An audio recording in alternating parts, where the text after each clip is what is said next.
Jaymie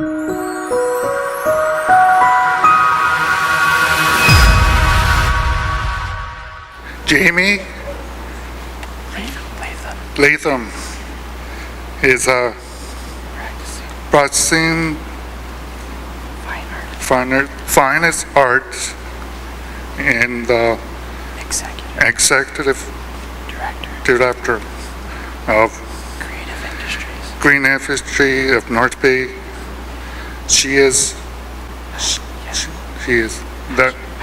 passionate about art and cultures and believes it to be a huge economic driving with the passion, potential to reunite a community. We all live here for one reason or another. We should all love where the living ladies and gentlemen, Jaymie Lathem.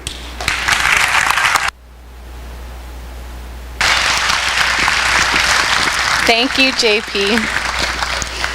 Hi, my name's Jaymie, and I'm here to tell you how to love where you live, or die trying. The only bedtime story you're ever really going to need.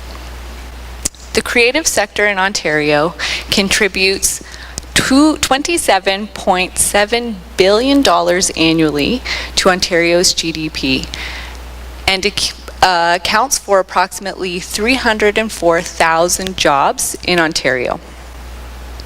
The creative arts and culture makes powerful and necessary contributions to the well-being of our communities. The creatives are tools to help us engage in, I'm going to use my notes.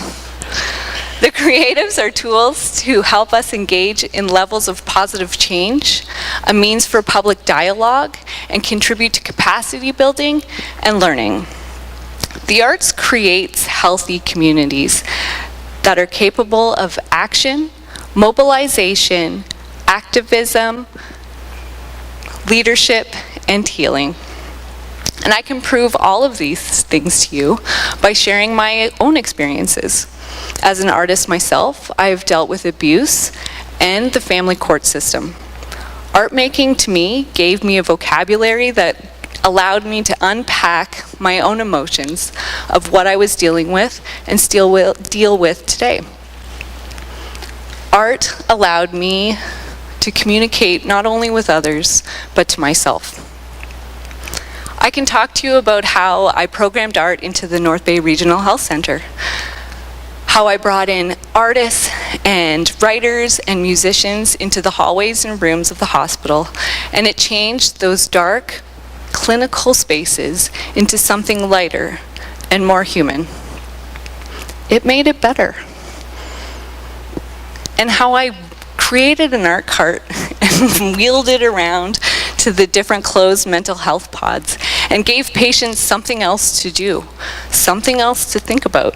And that alone opened up positive communication between themselves and other patients and really allowed them to have words to describe their stories where they didn't feel watched or diagnosed.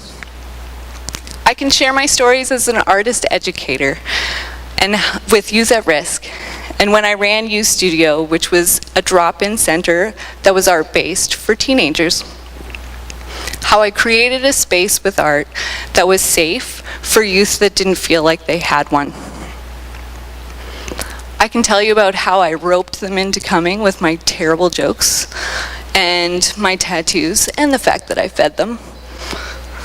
But it was the art that made them stay.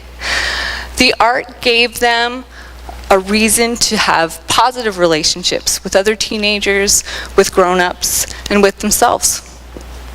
I watched them create self-confidence with our projects that carried on throughout other life situations. They became mentors to other youth that were coming in.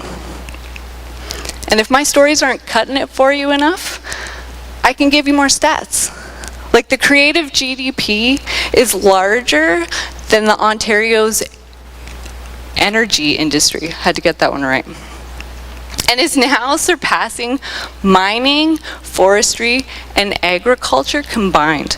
All three of those combined, we're bigger than that. That's right.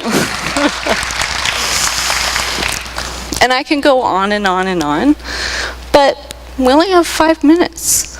So let's get back to that bedtime story I was telling you about. So do you like songs, music, books, plays, and more? What if you opened your chest and had nothing in store?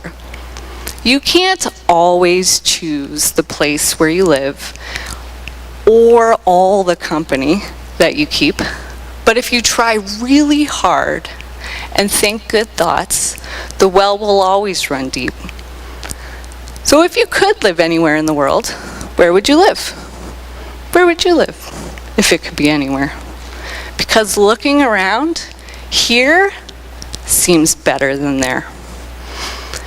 And now I want to invite everybody for the weekend of the Creative Summit, kicking off tonight and all the way to Sunday, so you can see how the creatives make North Bay a healthier community.